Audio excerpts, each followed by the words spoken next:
Hello and welcome back to A Better World. This is your host Mitchell J. Rabin and we're very glad you're joining us again today. Today we are on location in Mother India. A Better World has come here to the Golden Age Foundation in Golden City, just outside of Madras, Chennai, in order to learn more about this rather fabulous phenomenon that is happening here, which involves really the basis of all spirituality and really all, you could say, human longing, which is the search and wish for enlightenment. That is, to know all things, to understand, to relate, to be connected to the truth and to the oneness of all of life, to divinity itself. Well, the reason we came here is because we have heard of a particular being here, Kalki, known as Bhagavan, who is bringing people to a place of their own awakening. I know this sounds phenomenal. There have been teachers for many hundreds and thousands of years who have spoken about this, but have actually not done it. This was compelling enough for me to want to come here and explore and find out for myself and for you what the truth is of the situation. We've been here now for a little bit of time and are meeting some wonderful people, a number of disciples, in fact, that Bhagavan has worked with over the course of many years, and are here. We'll be interviewing them, and you'll get to hear with your own ears and see with your own eyes just what is going on.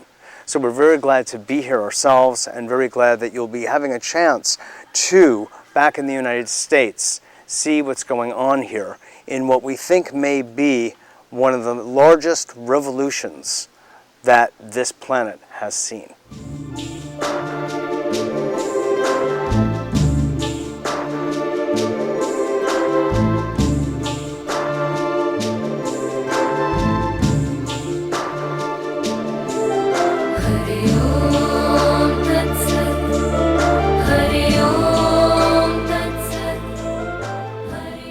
We're now seated with Radhakrishna Dasaji, who is one of the other Dasas here, meaning disciples, at Golden Age Foundation with Kalki.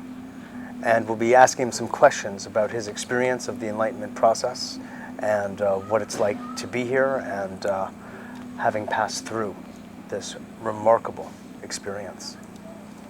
Radhakrishna. Namaste. Namaste. So, first of all, how long have you been here as part of the Golden Age Foundation? 7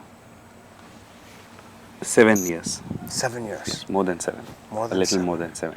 And what brought you here in the first place? What inspired you to come? Okay. What were you doing before this? I was just a student and... Student of religion? No, just a normal academic student.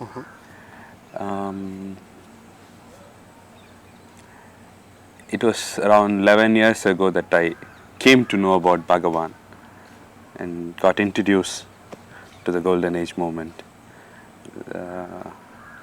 basically through my father, because he's the one who first found out, he being a very much a seeker for a long time. Then he came to know, then slowly I came to know about it. That's how we got introduced to Bhagavan and the movement. And I had undergone some retreats which had a very life transforming effect on me.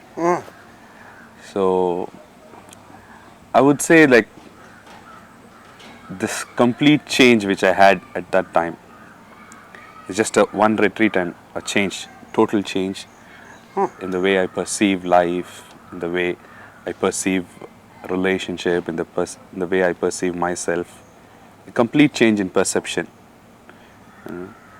and a state where absolutely there was no suffering. All suffering seems to have somewhat ceased. And that's my first introduction. And wow, it's a good first class. Yes, and ever since I had this desire to be with Bhagavan and to live with him, to work with him, Yes. Because It was like this when I finished my retreat and when I came out, my friends and relatives, when they asked me, what do you think of this, what the retreat you underwent, I really felt, and I also said them that like, every human being should pass through this. So it was like some kind of a spontaneous urge from within to be and to do this work. That's how I wanted to come. And then after I finished my college, I came and joined Bhagwan, started to be with Bhagwan as a disciple. I see. That's how the whole thing Great. happened. Wow. It's remarkable. Now, have you passed through Dikshas since then? Yes. Another enlightenment experience? Yes. And what effect did that have on you? Oh, that's a complete different story altogether. Well, in the first class you took, you experienced nearly the full cessation of suffering. This is, one of the earmarks of enlightenment. Yes. So I was wondering, from there, where did you go? It was not an enlightenment experience because you can definitely live without suffering even if you're not enlightened, because it was a perfect change in perception.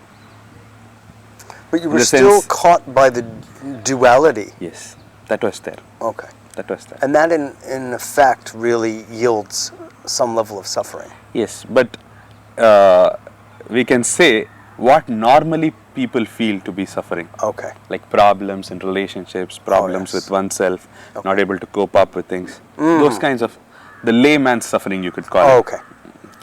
I became like a happy person after that. Like nothing used to bother much. But definitely the duality and those things are definitely there. Yeah. Okay. And we have gone through many of Dikshas and processes Bhagwan has done to all the Dasas.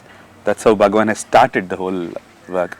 First Bhagwan saw to that the Dasas make it completely. And so that he starts off in a full way. So it was like preparing us, and then preparing us with lots of teachings and understanding about life and making us help mankind. That was the initial thing. Sure. And then once we were set, in a way, ready for the enlightenment of mankind, he also made us enlightened. That's how Bhagwan has done this. So,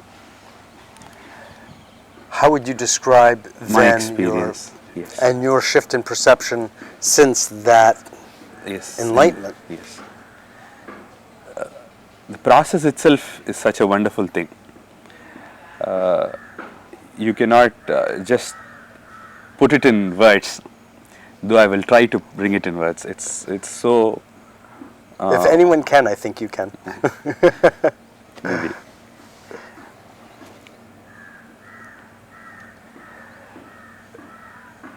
It was very simple in one angle, because there is no effort involved from our side. All effort was more and more effort, creating more and more effort. And trying to stop an effort was also some kind of an effort. Yes. So the first thing which because it involved trying. Yes.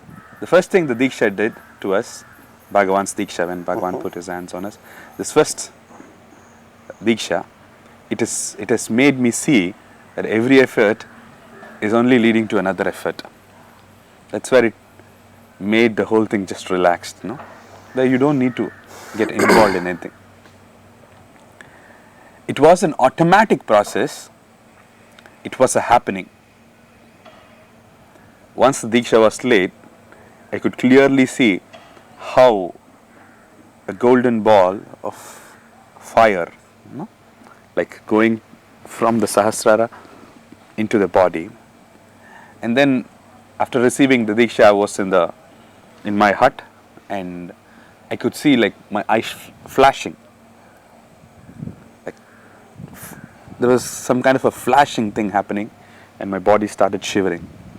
And slowly, some kind of a control which always man is having towards oneself, no, that was gone. In the sense, we try to think something and we try to judge it and then speak it out. No, this whole process which is happening inside was cut.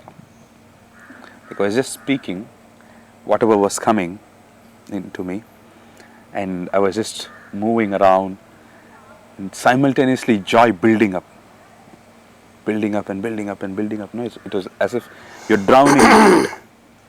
So this is how the first, Like the water level of joy is increasing. yes, that's how it happens. And the body, it's not just some kind of a mental state. It was so physical, no? This whole thing is physical. And slowly the senses started becoming sharp and sharp and sharp. Like I could see something so clearly. If I saw my thumb, I could see every detail of the thumb. Every detail of it. Every the prints and all those stuff. Yes. Every detail. All the small lines. Yes. If I could sit here and look at the glass, like it was like magnifying glass, Yes. I would go zzz there, no, and see every bit of it. Experience became such profound. Every bit of it, and there was such joy in experiencing it. Moment to moment. Every minute. Now, do you feel that happened when? After the Diksha. Which was when? It was sometime before. You want to know the time of it? Well, approximately a year ago, or 2 years, or 6 months, or Yes.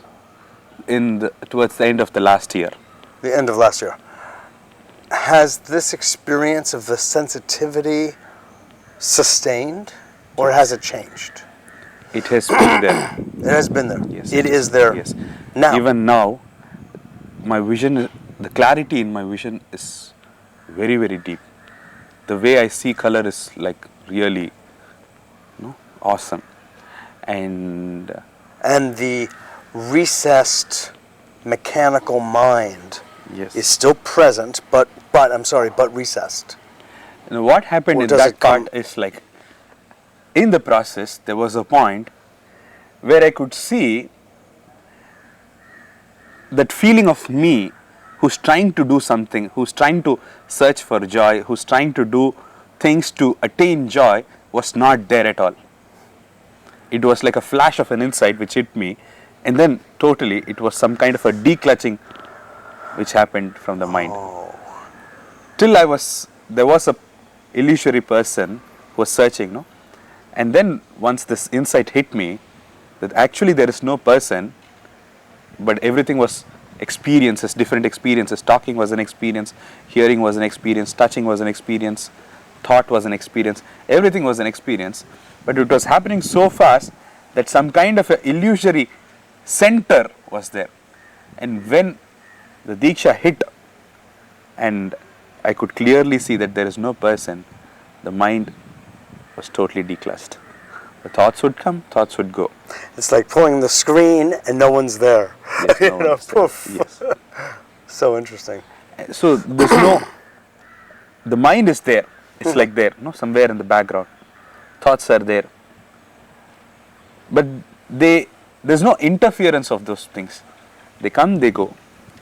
And that remains your experience literally day to day, hour to hour. Yes. You are Sometimes it's at peak, sometimes it's normal, it's very functional. Sometimes it's at peak, sometimes it's very functional. Yes, I see. And And whatever feeling comes, there is always some kind of somebody watching the whole thing from behind. And like the sense of fast presence Yes. or witness. So nothing disturbs. So no day do you wake up, Radha Krishna, and find that your state has returned to what it was prior to If the enlightenment. if it was some kind of a psychological state, maybe that doubt would have come. But this seems to be very physical. There's no sense of some psychological understanding. This seems to be physical. The way my eyes are working, the way my senses are working, seem to be very, very different. It's more physical, no? Yes, I understand. So, yeah. it's like having an organ turned on in your brain and Yes. one activated, perhaps one deactivated, or something of that sort. That's what the Diksha does. Bhagavan always says that it's a neurobiological process, no? So it's like actually the Diksha is going inside and turning on something, switching off something, no? Do you know what those things are? Neuron tracks. It depends on the person to person, the way we have been brought up, and what turning on would help us, what switching off would help us. It depends on the individual. So it's not the same thing. It's not like deactivating part, let's say, of the reptilian brain that has to do with fear, fight or flight responses. There must be something. It must be something. Yes.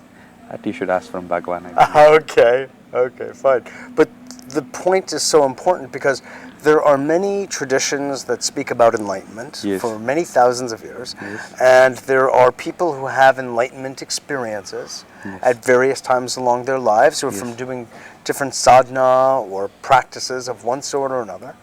And yet there's the peak and then the return. And the return is to a state of normal, mechanical, mental function, which is not enlightened. Yes. It goes back to the way it was. Yes. And then their enlightenment experience becomes a memory. Yes. What I understand here from the Golden Age teachings here from Bhagavan and now from you is that the return does not happen. Yes. That the state of enlightenment, not necessarily at its peak, but a state of enlightenment, meaning the sense of presence in the now, remains intact, unalterable as such. It's like this, no? Is that an accurate? Yes, very good. Okay. It's like if I'm here, like my thoughts wouldn't go elsewhere. It's like only within here. Now when I finish here this meeting, and maybe if I go inside there, maybe I would be like a new person. There is no continuity. So there is no carryover of things, emotions and feelings. Something is ending here, it's ending here. Something is beginning. There is no overflow of emotions from one to another, which is forming this chain, no?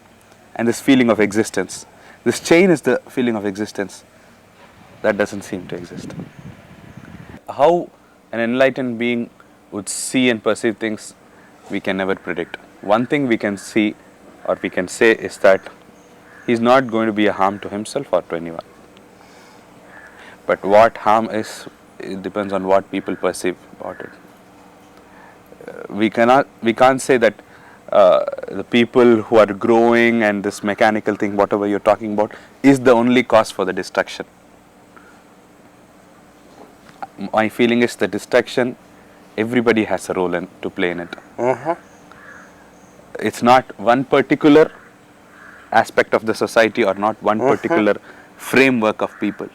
It's the whole society or the whole humanity. Everyone is participating. Very true. So it's like on so many different levels. Yes, we cannot say that he's the one cause. No. Okay. So many reasons. Oh, it's like an intricate machine. So by all means. The 1001 reasons why things are happening in the way they are happening. The way they are happening. One baseline is because people are not enlightened. And if they are enlightened, definitely the whole thing would be different. Like they will see clearly, right? They will see clearly. Yes. So, well, this has been just wonderful hearing you speak about this, and we really appreciate it. Is there any final closing words you would like to share with our audience you think that people ought to know a little bit about? Yes, I would like to say man needs to get enlightened. Instead of saying this word enlightened, because it's very understood, it's very much understood in very different ways. Yes. This feeling of oneness, we could say, and to set oneself free, we could say, that is very important. And Bhagavan and Amma are giving it to mankind because they are avatars who are come to give enlightenment. I know from the state where I am, it is such wonderful to live this way, to just experience things as they come, to just be a flow with whatever is happening. It's no resistance and no effort. It's just joy. Definitely I would ask everyone to come and experience. Excellent. Thank you for giving this opportunity. Absolutely. So I think, Thank you. thank you.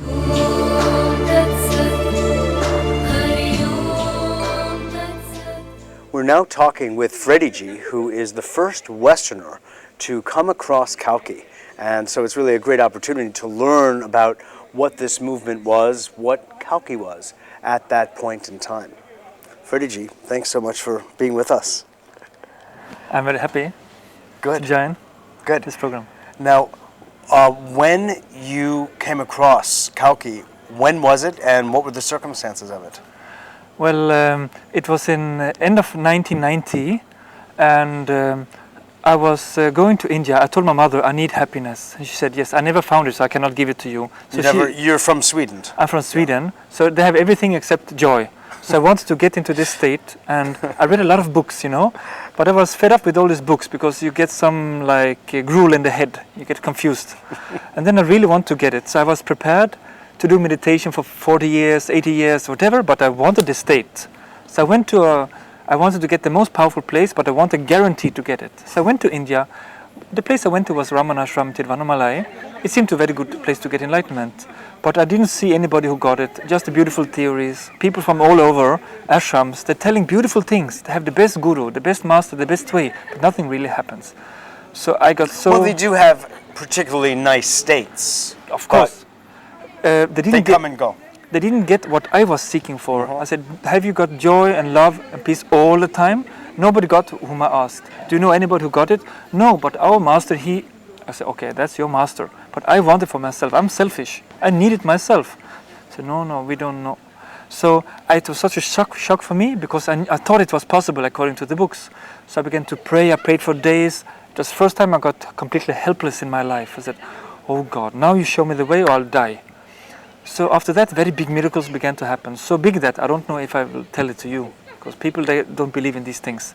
So because of a tremendous miracle, I was guided to meet a man who said everybody can get into the state which Ramana had, Buddha and Christ, everything like this is for absolutely everybody, and the course is free of money, and it's children are doing this course. You get any state. After some time, you get the state.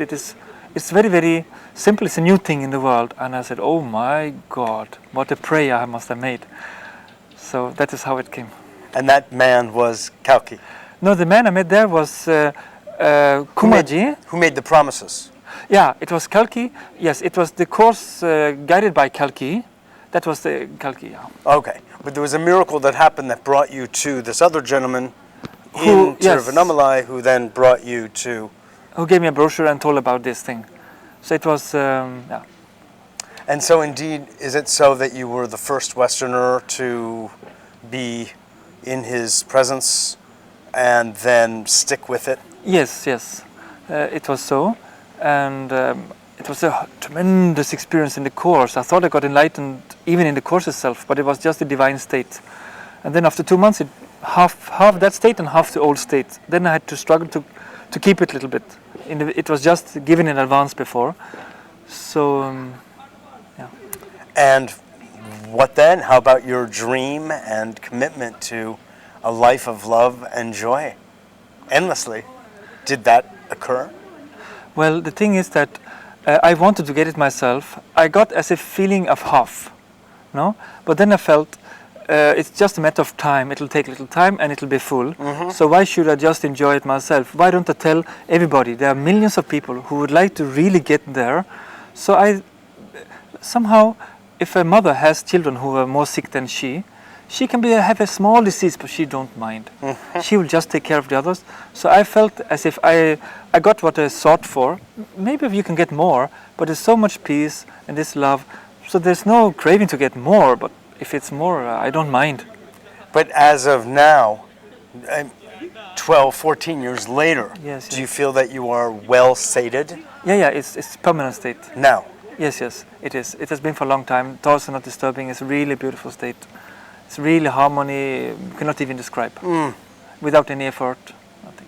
Just it. Yes, it is there. Oh, wow. Complete peace. Yes. God bless. That's wonderful. And so now you are quite involved. Tell us just in a moment, if you would, about your activity as part of the Golden Age movement.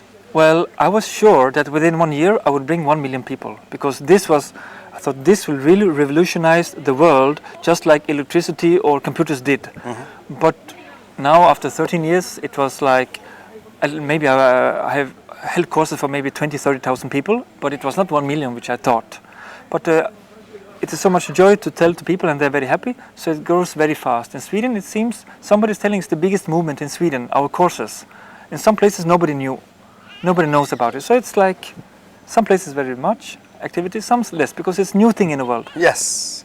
Well, the proposition that enlightenment is for real, for everybody. Yes. That's what's new. Not enlightenment, that's old. No, I mean, But for all of everyone. well, yes, It's different. Yes, and also that Kalki and Amma, they're new as the teachers for the world. They're quite new. That's what I meant. True. This is true. Sure, I understand. And also, I understand that there's a fair amount of activity in Russia. Is that Yeah, correct? it is. Yeah, that's maybe. I think I had courses for 30,000 people or something like that. In Russia, Yeah, something like that. something like that. I know. I see certainly a lot of Russians streaming through here. So There would be 10 times more if it was they had money enough to buy the ticket. just to get here. They don't have money. $50, $100 a month they have wages. Exactly. Well, Freddie G, I just want to thank you on behalf of A Better World and the world for the work and the efforts that you are making here, because it's showing up and it's a blessing. Thank you. We're all working for the same sake. Very true. Thank Thank you. you. Namaste. Namaste. Bhagavate Namaha